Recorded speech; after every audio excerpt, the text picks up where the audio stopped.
Is there going to be a housing market crash, and when's it going to happen? A lot of people are giving you information. In this video, I'm going to share with you some patterns, some correlations of history, and then I'm going to share with you my analysis. So watch the video to find out.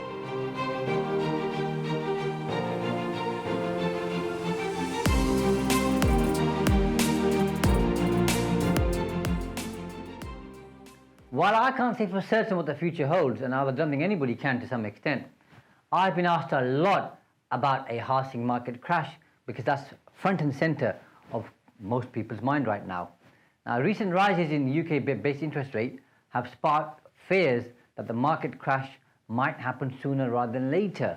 Yesterday, base rate went up by 0.75 percentage points to 3%, the highest increase since 1989. And that was a painful year, by the way, if you're old enough to remember. Now, a downturn isn't guaranteed by any means, and there is some hope. Following the new Chancellor of the Exchequer, Jeremy Hunt's decision to reverse most of his predecessors' turmoil-inducing mini-budget, and that was turmoil, and being somebody who's interested in politics, that was a bad period for any politician who was in the front line. Now, mortgage rates should start to come down, according to some economists, at some point in the future, but right now they're going up. But looking at earlier housing crashes, because I think that's important, we should look at history because history repeats itself, and you'll be well informed to do that research. It must be said that a lot of the elements are in place for something to go wrong. There have been 3 significant housing market downturns in the UK in the past 50 years alone. The recession of the mid-1970s, which some people might not be old enough to remember, the recession of the early 1990s or late 80s as well, and the 2008 financial crash, which was very painful. Now, each one of those left its own unique mark on the economy and on the experiences that we had. Now, 2008 was extremely difficult, and that was framed as the credit crunch, and we saw a huge bank going down, which doesn't usually happen. Now, there have been some consistent themes which I think we should look at. The first one is changes in interest rates, rising energy costs, and policy mistakes. And these 3 have happened recently as well. Is it starting to sound ominously familiar? Let's look back at what's happened before, and then we'll try and compare and contrast and see where the correlations and the patterns are, because that's when you can spot a certain trend, or you can spot where something might be happening. Let's look at the indicators. COVID in 2019, which had an undeniable effect on the world's economy and an effect on most people. Most of us lost loved ones, we changed the way that we live, and it's left a scar on our mind, if nothing else. And in the UK, of course, we had multiple lockdowns, and companies were struggling to keep afloat and struggling to keep their employees, although the furlough scheme obviously helped with that. Then you had the stamp duty land tax holiday, which created an artificial boom in the market, coupled with the mortgage holidays in 2020, contributing, I feel, in part to the cost of borrowing going up, which obviously is going to have an adverse impact going forward. Now, if history tells us anything, it's that there will be a boom before a crash. And we've seen that all too many times, and partly a crash happens because you have a boom. Add to that the continually increasing cost of living, which is affecting a lot of people right now in the UK and across the world, and the energy crisis as a result of world events, which are obviously outside our control, but they do impact and affect us. Now, all of that has led, or in some places is leading, to a further increase in the cost of rent in terms of buy-to-let properties, especially if tenants are paying their rent with bills included, as the property owners' bills are increasing, because obviously you've got to pass on the cost. That's how business works, and that's how business is always going to work. Now, in terms of first-time buyers, they don't have savings, and generally speaking can't afford to save, because whatever money comes in, they're spending on their living costs. So it's hard for them to get on the property ladder. That is a conundrum which somebody needs to solve, but it's out of the remit of this particular video. And those that can save are having their savings eroded through the cost of living crisis because the inflation is going up, so they're paying more money out, so it's hard to make ends meet. And the average house price in the UK right now is 292,000, according to the Office of National Statistics. So a buyer, let's say generally, will need a 10% deposit plus fees to get on the housing ladder. That amounts to about £38,000 needed. I know you can get some mortgages where you pay a 5% deposit. That's going to be difficult to do in the future, and I would have seen some lenders pull out of the 5% market.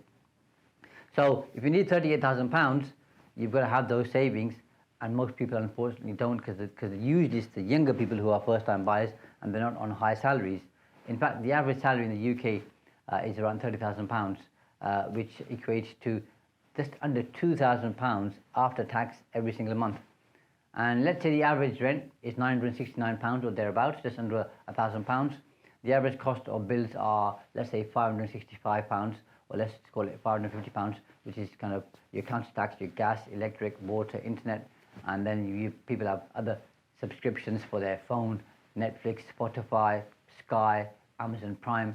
That you may have some of those. Let's say you've got another £40 to £50. If you add all that together, roughly speaking, you're on about £1,600 or thereabouts before you pay for your car or your travel, your insurance, your road tax, your fuel, your MOT, your food, credit card bills, loans, other debt, holidays. So you can see that £1,987 net on a £30,000 gross salary isn't going to take you very far whatsoever. So is it any wonder why first-time buyers or people looking to get onto the property market for the first time are struggling? Now that's a big conversation, and that's a video for another day, because that's going to take me down the world of politics, which I'm trying my best to avoid as best as I can on these videos here, because I'll be sat here for hours just talking about that type of stuff, because that's an area of interest for me. Now back to the housing market crash, if there's going to be one. Another factor is that there's a massive impact on the housing market in terms of what the government ought to be doing, which is going to affect the entire economy, and that obviously includes property. The actions of number 10 Downing Street influence most things in the country, and people weren't aware of that or weren't sure. You can see the car crash that happened with the mini budget and the IMF intervening, and what that did obviously to the pound, and obviously it's going to affect home buyers as well. When the pound goes down, it costs us more to buy stuff. When that stuff comes in, it's being sold for more, so costs are going up even more. So we need a stronger pound to make things cheaper for us. So that's quite clear. Now Virgin Money, Halifax and Skipton Building Society all withdrew some of their mortgage deals after the British pound plummeted, and many others have as well. In fact, yesterday I had heard that a couple of mainstream lenders, don't want to mention their names, have pulled out from certain mortgage products. So it's making it even harder and tougher. And Halifax said in a statement that as a result of significant changes in mortgage market pricing we've seen over the recent weeks, we're making some changes to our product range. That means they're going to change the criteria. That means they're going to pull out of some of the products that they offer, or they're going to withdraw them, which means there's going to be less availability, so the market's going to squeeze. Now, for over a decade, the UK market in terms of housing has seen a growth which has been unbroken pretty much, so the house prices have been increasing year on year on year. And the Office for National Statistics has recorded an increase every month since May 2012. That's over 10 years and a few months. Neither Brexit nor the pandemic has been able to stop it, because people have been carrying on doing what they're doing. But many experts are now forecasting that the fallout from the mini budget a couple of months ago will obviously impact what's going on in the future. Buying a house in the UK has risen steeply since COVID-19 pandemic, and a lot of people, even including myself, thought we might have a crash. But because of the assistance and support offered, prices kept going up. Now the latest figures show that house prices in the UK have reached a record high. In 2008, the UK went into a recession and the housing market collapsed. But we've recovered pretty quickly, and since then, house prices have been increasing steadily. The recession was caused partly by banks lending money to people who were unable to afford to pay them, and then those mortgages were packaged as AAA rated bonds and then sold out into investment banks and elsewhere, and then repayments couldn't be made. Now overnight banks went bankrupt, with big names in the UK such as the Royal Bank of Scotland having the taxpayer, you and me, bail them out. That doesn't usually happen. Obviously, in the US, we saw a bank go down. Now, with the higher cost of living, there's a risk that employment may go up. Many prospective buyers are going to be unable to afford their home, or they're going to start planning on should they actually be spending their money or investing their money in buying a house, because costs are going up. Do they need some more money for a rainy day? Recessions bring so much uncertainty, meaning banks are often reluctant to lend, and they tighten up their criteria, which means less people qualify. Now, when a country goes into recession, house prices will inevitably fall because of the tightening up of the criteria, and there's less or lack of availability of cash, and investors aren't that keen to obviously invest money. Now, according to the Office for National Statistics, during the housing market crash of 2008, the average UK house price dropped by 15%. That's significant. Now, the cycle of property dictates that there will be a crash at some point, usually between 15 to 25 years. So let's say around about a 20-year cycle. And right now, we're in that 15-year cycle. Some industry experts have pointed towards what they call an 18-year property cycle. Like I said, it's anywhere from 15 to 25 years. So 18 or 20 years sounds about right. This was first identified by British economist Fred Harrison, whereby the property market follows a sequence of events, i.e. patterns and correlations, which are linked to the global economy, because 2008 was linked to global affairs and not affairs in the UK. And the biggest fall in UK house prices in recent memory was brought around by a financial crash in 2008, where we saw obviously huge pain and problems. Well, the 2008 financial crash began with cheap credit and lax lending standards that fueled a housing bubble where pretty much anybody with the pulse could get a mortgage, and then the bubble burst because reality hit home and people weren't able to make repayments, and there were foreclosures in the United States and all across other parts of the developed world. Now, this occurred partly because of deregulation in the financial industry, and mortgage brokers and financiers were obviously signing up more deals which people couldn't really afford to pay back. And 2008 saw the biggest recession since the Second World War, with house prices dropping significantly from the previous bubble of 2000 to 2007.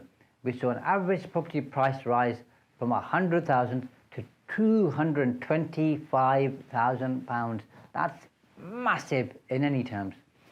But from 2009 to 2011, prices started to recover slowly, and they started to increase gradually.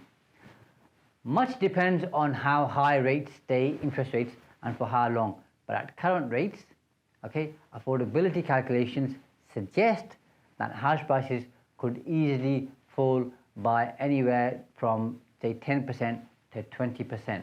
Because rates go up, so the cost of servicing the debt goes up, therefore people can't afford it, so less people are interested, so there's less demand, more supply, and that means you could be heading towards a crash.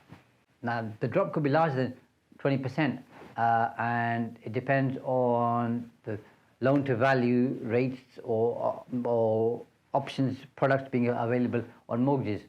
While taking the average property price back to about February 2020 might not sound a great deal, very few could be immune from its effects. Even those owning their own homes outright would watch their, albeit mostly notional, personal wealth drop. I think it's going to affect everybody, especially those who are on lower incomes, because they're not going to be able to afford to make their repayments, and they're not going to be able to afford to get into the property ladder.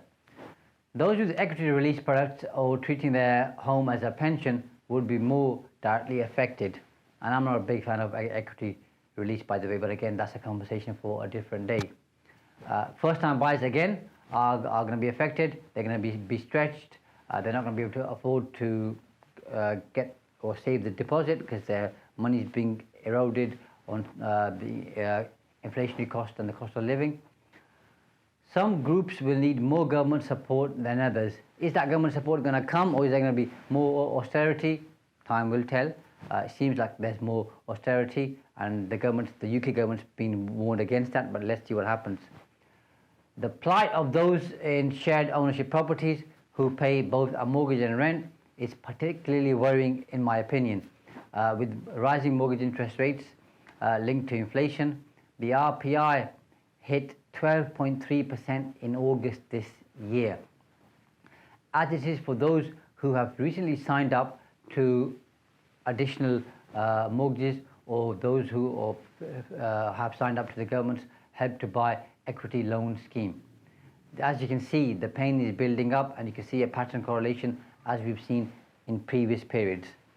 Renters have already had to deal with spiraling prices in the past 18 months, where rents have gone up, but their salaries haven't gone up, and therefore they've got less disposable income.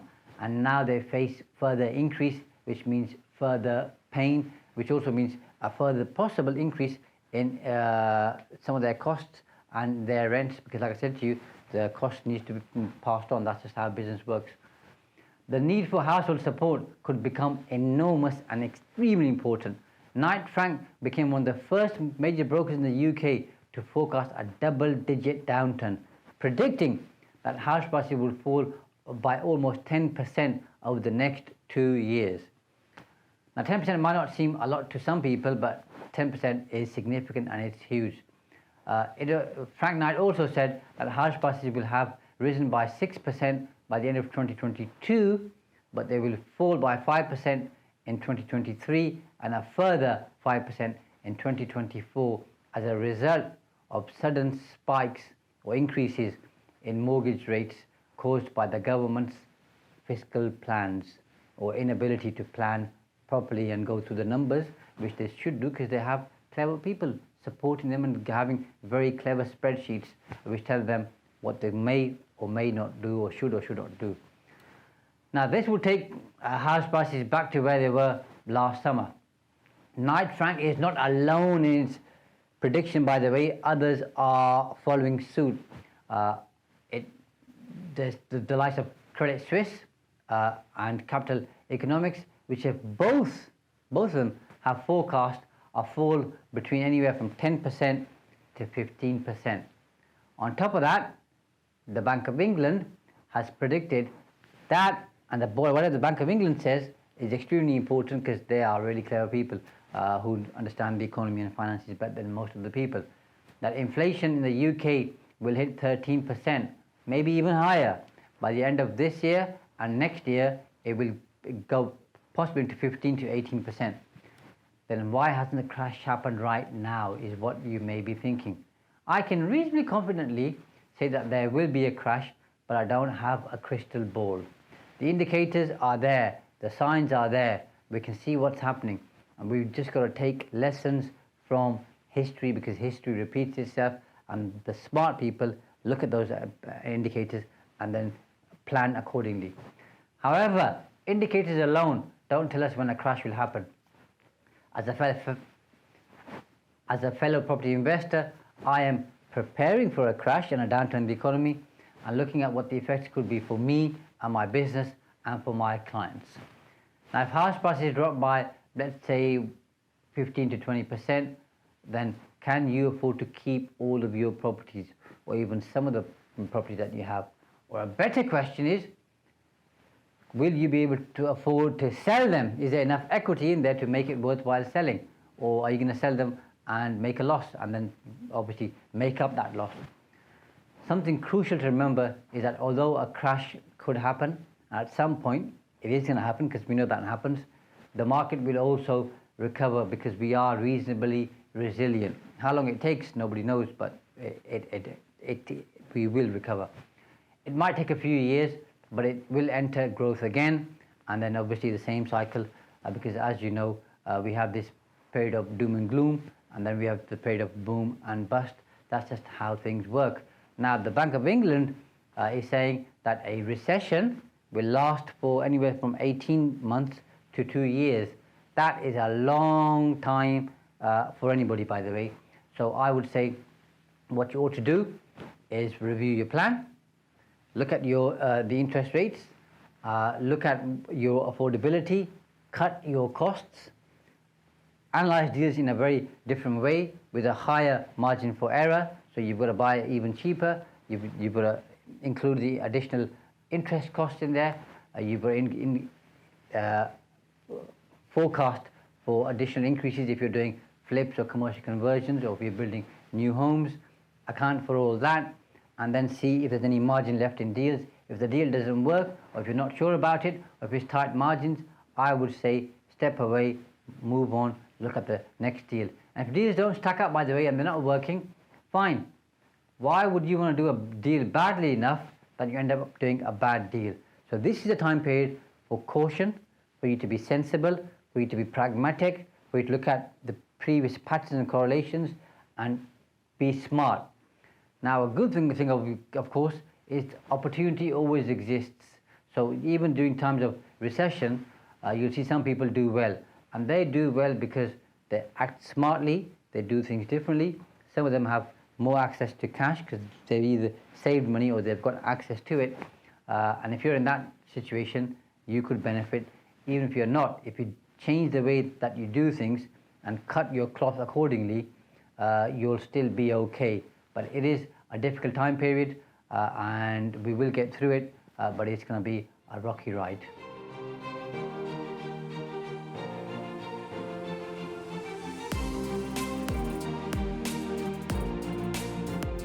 Thanks for watching, and I hope you enjoyed this video. If you have, by the way, make sure you click like, subscribe and post a comment, because that tells me that you're engaging and you're finding the content useful.